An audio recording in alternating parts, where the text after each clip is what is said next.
संस्कृति ओडिया को आपण समस्त स्वागत।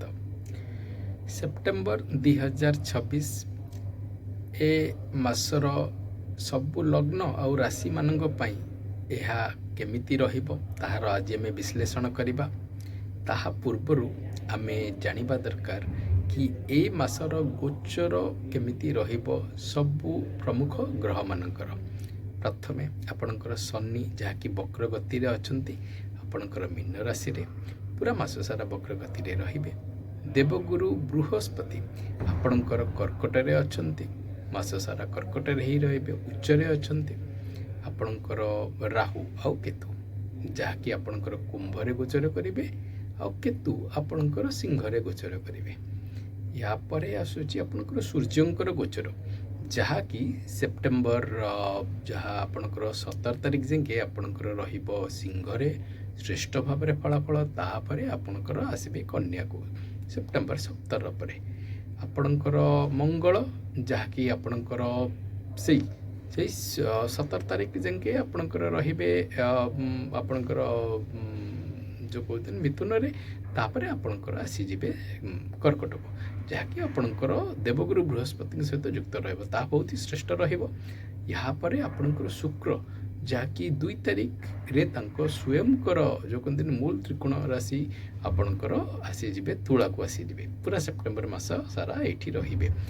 आउ आपणकर बुध जहाँकि 7 सेप्टेम्बर रे आसीबे आपणकर तांकर मूल त्रिकोण राशि जहाँकि आपणकर कन्या राशि आउ अराउंड से 26 आड़ को तांकर गोचर रहिबो तुला को रहिबो। तो यह सबू होची प्रमुख ग्रह आउ आमे यार विश्लेषण करिबा। ताहा पूर्वरु नुआ दर्शक बंधु मानक पाखे आमर विनती आपणकर जदि यही सब प्रोग्राम आम जहाँ जहाँ सब करूँ जो वीडियो सेरिया करूँ ताहा जदि पसंद आसुची चैनल को लाइक शेयर और सब्सक्राइब करेंगे।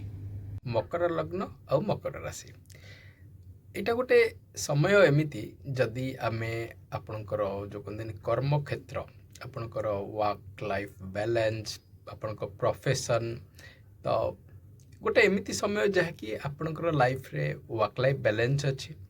वर्क लाइफ रे आपण देखिबे किछि स्टेडी किछि भल चेंजेस हवा को लागिबो एटा होची जिंस। किंतु जिंस हला जे क्रम से शनिंकर जो कहते वक्र गति पे बोली जहाँकि आपणकर लग्नपति तो से बोली भल जिनस हेले भी आपण मनरे सब बेले आशार जो कहते जो केन्द्र थाए कि आउ टिके उच्च मत मिलता तो आउ टिके मो पे आउ टिके भल हो पारंता। बट देखो भाग्य बोली गोटे जिनस भी तो अच्छी ना तो यही समय रे किंतु आपन को भल जिनसर अनुभूति हम किंतु आपन को से श्रेष्ठ फलाफल को जो आपणकर आशा क्षेत्र में अच्छी ताहा आपण देखिया को पाउ नथिबे बोली मन भितर को भाव में अशांति रोथिबे। मु जदि आपन को एक कथा कहबी कि आपणकर जो कहते सोशल नेटवर्किंग आपणकर लोकों सहित जनसंपर्क यही सब जिनस जो आमे आमे हमर करू कारण आपणकर सोशल नेटवर्क करिया द्वारा आपणकर दायराटा आपण बढ़ाया पे चेष्टा करती। मुझे आपणकर केवल प्रोफेशन पॉइंट ऑफ व्यू रू कहूची तेणु देखंतु आपण एई जिनसटा जदि करूचंती तार फलाफल आपनको डेफिनेटली मिलिबो डिसेंबर परे परे तार फलाफल धीरे धीरे मिलिबो। किंतु एई समय पे बोली आपण करूचंती कर्म करूचंती से क्षेत्र रे आपणकर जो कहते स्लो एंड स्टेडी जिनस आपने देखुथिबे अनुभूति करथिबे किंतु से जो फील मनर जो अच्छी कि एटा आउ टिके भल भाव हो पारंता कि हो पारन से जिनसटा आपण तादरे टिके कम जो कहते आपण तादरे टिके लाइक नो गोटे रिड्यूसिंग मोटिवेशन आपण देखा को पाइबे से भावर आपणकर जो कहते मन मनरू हाँ एथर मत एब्सोल्यूट जिनस मु जहाँ करछि तार मिलिछि से जिनसर फील आसीबनी। जदि आमे कथबार्ता हबा आपणकर हायर एजुकेशन आपणकर जो कहते मैरिटल लाइफ हेल्थ फैक्टर सबू क्षेत्र में मॉडरेट टाइम किछि खराब नहीं जिते समय के शनि वक्र अच्छी किंतु देवगुरु बृहस्पतिंकर जो तांकर जो दृष्टि आउ आपणकर जो यही समय के जो चलुवा समय रे आपणकर जो बुधंकर जो गोचर जहाँकि आपणकर कन्या रे आउ तापर पर आपणकर तुला रे हबार ता फलाफल रे आपनको यही सब जिनस आपनको यही समय रे आपनको देखिया पाइबे। मो हिसाब रे बहुत भल समय आउ यही समय को आपण बहुत भल भाव में यथार्थ भाव में ये करूँ सो लाइकली डिसेम्बर पर आपको तार भल परिमाण देखा पाइबे।